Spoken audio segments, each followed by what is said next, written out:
Awesome! So you guys just went through the insane importance of really making people feel important, which is just like ridiculously powerful and super exciting. Now I want to look at like some finalization of this concept and really get it to the point where like you are a total and complete master of it, because that's the goal, right? It's for you to have that success and have that achievement, have that fulfillment, which is just like ridiculously cool. So we'll jump right over to the computer and make it happen today. So what's really cool is like, you know, frequently those who have the least justification of a feeling of achievement bolster up their egos by showing tons and tons of, you know, just self-explanation, just trying to like pump themselves up and sort of brag about maybe things, when the people that have sort of the most achievement are the most humble. And so like that's why it's so powerful. Like as you start to have more success, like you're gonna just naturally kind of become a little bit more humble, and it's really interesting. You'll start to see people that are, you know, kind of wailing their arms around, screaming and yelling everywhere, looking like they're the most important, are actually,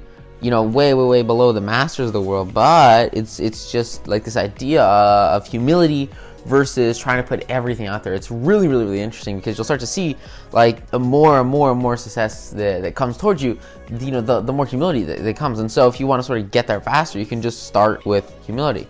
And it's cool because as Shakespeare puts it, you know, proud man dressed in a little brief authority plays such fantastic tricks before high heaven as make the angels weep. So like this idea that like if you think about like huge leaders, you know, they're the most humble people versus you know, the proud men, right, who play fantastic tricks, try to make everyone think they're the coolest ever, often have significantly less achievement than those who are just sit back, chilling, not a big deal, running their big companies or whatever, right?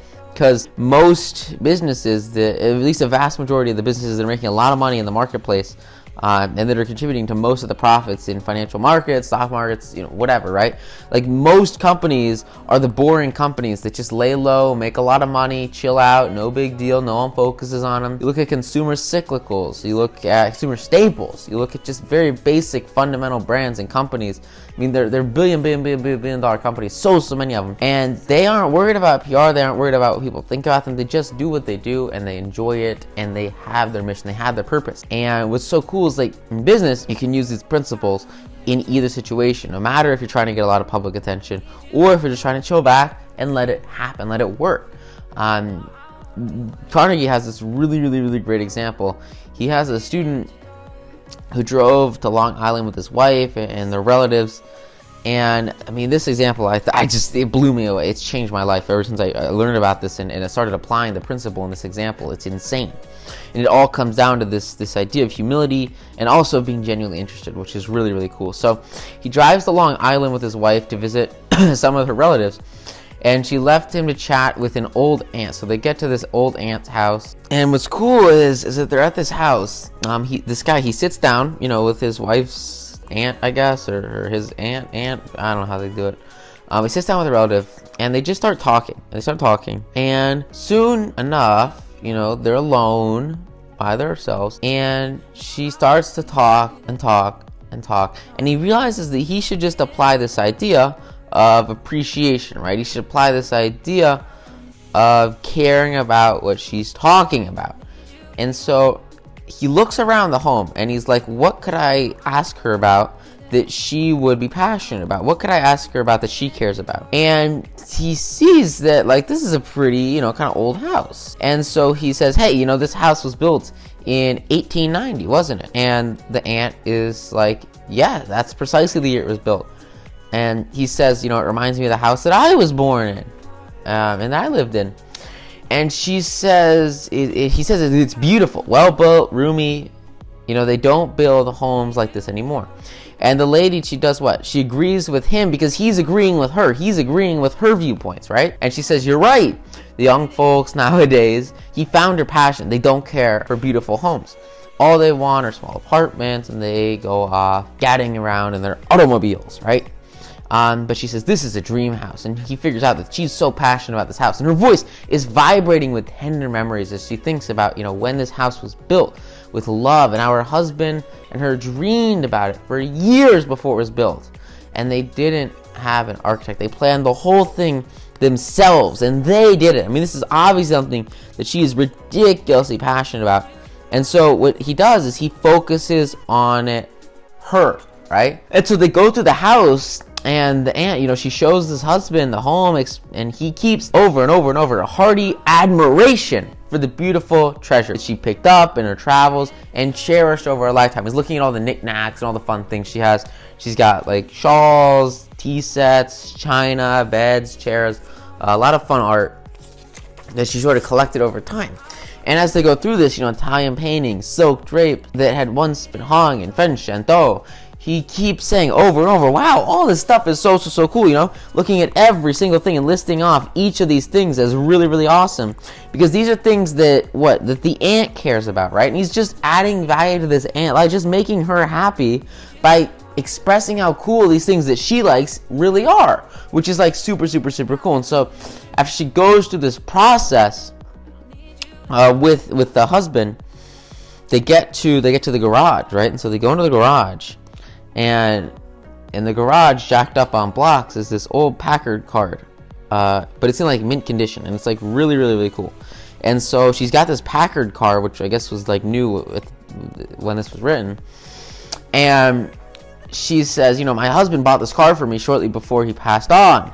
And she says softly, she said, I have never ridden it since his death. And then she says, you appreciate nice things. Because he you know, he kept, you know, looking at all of her things. He looked at her house, looked at everything she cared about.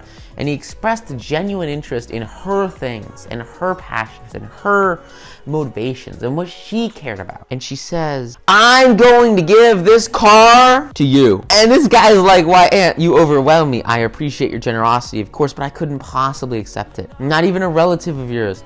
I have a new car, and you have many relatives who would like to have that Packard. Relatives, she exclaims.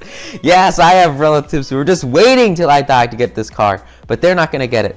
See, there are so many people that want to take, you know, this material thing from her and that want her stuff or whatever, but none of these family members took the freaking 30 minutes it took this guy to actually express a genuine interest in this lady and what she actually has and cares about and lives in every single day. Her home, her knickknacks, her goods, her travels, her life experiences, her passions, her purpose.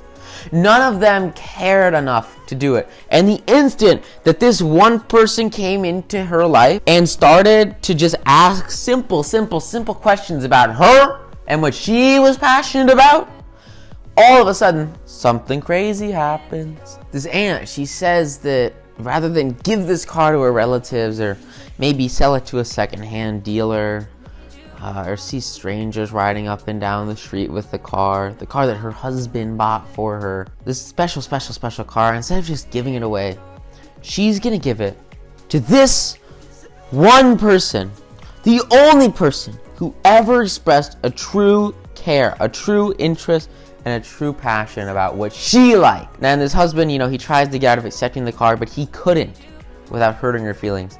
And this lady, who's left all alone in a big house with their big shawls, her French antiques, and her memories, she was starving for a little recognition. And the moment that she got recognition, everything changed. Because she was happy, she was fulfilled. She was once beautiful, young, sought after.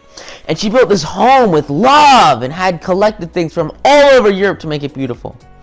And now, in her isolated loneliness of old age, all she craved was a little human warmth, a little intimacy, and a little bit of genuine appreciation. And what's amazing is the instant that this guy can give her that, she just gives him her most prized possession, this giant freaking car. And this person who came out of nowhere and was the only person who took any interest in her and what she was passionate about and what she cared about, that person was like a spring in the desert. It's like the whole world around her was desolate, dried up grains of sand. And this guy is the only source of water for hundreds of thousands of miles. And what's so insane is that the moment that you can express interest in others and recognize others and care about others and appreciate what others care about, you too can be like a spring in the desert. And other people, their gratitude cannot be adequately expressed with anything less than a gift of, in this case, her cherished Packard, but in other cases, It's a gift of total and complete connection, reconciliation, friendship, bonding. Because nobody does this. And you will stand out so much. If you can just care about other people and their interests for just a little bit, it'll fundamentally shift the entire relationship that you have with them. And in the long term, it can create such insanely high-yielding dividends and growth. It's just so powerful, and it changes absolutely everything, which is just ridiculously cool. And it kind of all comes from this one key underlying concept of caring more about others than you could ever possibly hope to worry about yourself, which is just ridiculously powerful and amazingly cool. I hope you guys get I got like a ton of value out of that story. That story, I mean, it changed everything for me, and I just thought it was amazing. I mean, this guy who basically like never met this lady ever before is walking away with her car because he gave a genuine interest, genuine care, and focused on her more than anything else in his life for a couple hours, right? Which is just like absolutely insane. So thank you guys so much for listening to this module. This one story, I think, just it kind of changed everything for me and made me realize like how powerful this concept was. So go out there, apply it, and just absolutely crush it. Okay? Sound cool? Sound awesome? All right. Well, thank you guys so much. I'll see you in the next module. We're gonna go through another case, which is really exciting and really interesting. But I want you guys to take a minute, just kind of absorb this and understand, kind of like exactly what happened here, because, excuse me, this is just so powerful and so cool. So thank you guys so much. I will see you in the next module. Go out there, crush it, apply it, and thanks. Bye.